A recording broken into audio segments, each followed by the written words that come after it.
గర్భఫలం ఇచ్చిన వానికి తెలియదా? పిల్లల్ని ఇచ్చిన వానికి తెలియదా? వారిని ఎలా, ఏ స్థానంలో ఉంచాలో, ఏ విధంగా నడిపించాలో, ఏ స్థాయిలో ఉంచాలో.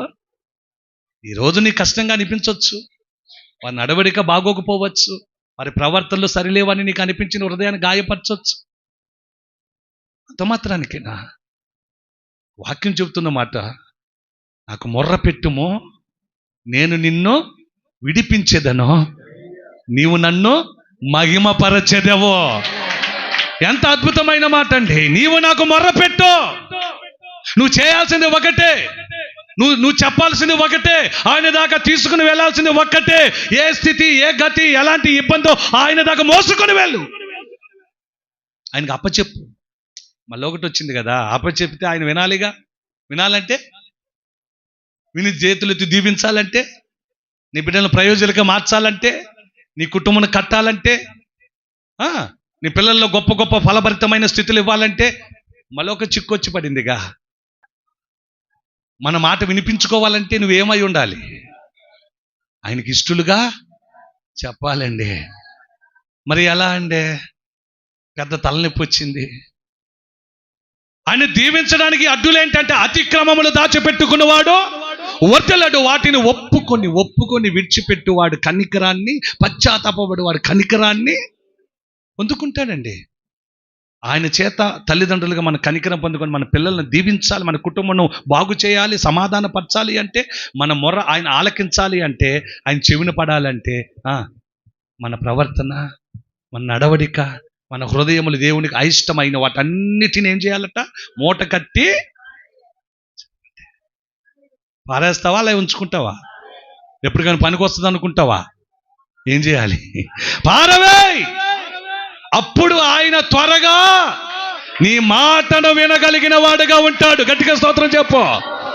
నువ్వు ఆశీర్వదించబడాలన్నా, దీవించబడాలన్నా, వృద్ధి చెందాలన్నా, అభివృద్ధి పొందుకొని జీవించాలి అన్నా ఒకే ఒక్కటి ఏంటో తెలుసా? నీ ప్రార్థన ఆయన త్వరగా ఆలకించాలంటే అతిక్రమములన్నిటిని విడిచిపెట్టి ఒకటి, అయ్యా నేను మంచిగా బ్రతకాలనుకుంటున్నా, నీ ఇష్టంగా బ్రతకాలనుకుంటున్నా, ఆ ప్రవర్తన కలిగి నీకు దగ్గరగా జీవించాలనుకుంటున్నాను నేను. ఒక్కసారి ఆయన అడుగు. ఏమంటే ఒక్కసారి అడుగు.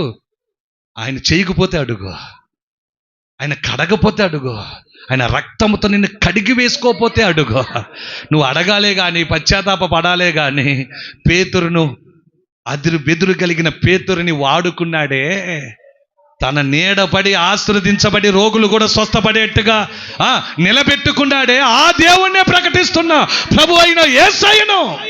ఈరోజు నిన్ను కూడా దీవించి ఆశీర్వదించి అనేకులకు తలగా ఉంచాలంటే వదిలేయ్, విడిచిపెట్టు, నీ హృదయమును పరిశుభ్రపరచుకో. ఆయన అంటాడు, గిన్నెను పైన కడగటం కాదట, ఏంటట? లోపల కడుగో. లోపల కడగపోతే తినేది బాగానే ఉంది కదా అని పైన కడుక్కొని లోపల భోజనం పెట్టుకొని తింటేనంట ఏమొస్తాయంట? వ్యాధులు వస్తాయి, బ్యాక్టీరియా తయారవుతుంది, అంతా లోపలికి వెళ్ళిపోతుంది. శుభ్రత లేదు కదా. అందుకే ఈ హృదయంలో ఆయన వచ్చి చేరాలి అంటే, తలుపు తట్టున్న ఆయనకు చోటు ఇవ్వాలంటే, ఆయన తలుపు తెరిచి నువ్వు ఆయన ఆహ్వానించాలంటే ఇక్కడ బాగుండాలి, హృదయం బాగుండాలి, హృదయం ఆయనకు ఇష్టంగా ఉండాలి. నువ్వు హృదయం ఇష్టంగా లేకుండా, బాగు లేకుండా, పరిశుద్ధతగా లేకుండా నువ్వు ఎంతగా గంటల తరబడి ప్రార్థించినా వినడు. వింటాడంటారా? నువ్వు అంటావు, పైగా మనం కూడా అంటాం, చూస్తున్న వారు కూడా అంటారా, అమ్మ ఎంత కష్టం వచ్చి పడింది ఆ తల్లికి, ఎంత ప్రార్థిస్తుందో పాపం, ఇన్ని ఉపవాసాలు ఉంటుందో పాపం, ఎంతగా ప్రార్థిస్తాడో అని మనం అంటాం. కానీ హృదయాన్ని చూస్తున్నవాడు ఎందుకు దీవించలేకపోతున్నాడంటే, హృదయంలో దేవునికి అయిష్టమైన, ఇష్టపడిన అనేక కార్యక్రమాలు ఉన్నాయి కాబట్టి దేవుడు ఏం చేయలేకపోతున్నాడు. ఎంతమందికి అర్థమవుతుంది ఈ మాటలు? నిజంగా మీకు అర్థమవుతున్నాయా? కోపగించుకోకుండా వినాలి ఈ మాటలు, ఎందుకంటే ఇది మనందరికీ అవసరం. త్వరగా నీకు జవాబు రావాలంటే, త్వరగా వినాలి అంటే, ఆ చెవి దాకా వెళ్ళాలంటే హృదయం బాగుపడాలి. అందుకంటే నీ అవిశ్వాసమును నేను బాగు చేసేదను అంటాడు. అవిశ్వాసంతో ఉన్నావు కానీ బాగు చేయమను, అపనమ్మకంతో ఉన్నావు బాగు చేయమను, నమ్మేటట్లుగా నిన్ను తీర్చిదిద్దుకుంటాడు ఆయన. కొడుకుని ఆశీర్వదించిన దేవుడు ఎలా తెలుసా? ఆ నమ్మకములోకి వచ్చిన తర్వాతే ఆశీర్వదించాడు. నువ్వు కూడా నమ్ము, రోజులో నిన్ను దేవుడు ప్రతిరోజు ఆలోచిస్తున్నాడు నీకోసం. గంటలో నిన్ను గంటకి చూస్తున్నాడు ఆయన. ఇంకొక విషయాన్ని కూడా మనం తెలియపరచుకుందాం. మూడవది ఏంటంటే ప్రతి నిమిషం ఆయన నిన్ను కాపాడుతున్నాడట. దేవుడికి స్తోత్రం. ఏమంటే రోజు అయింది, గంట అయింది, ఇప్పుడు ప్రతి నిమిషం అట. చూద్దాం ఆ మాటను కూడా.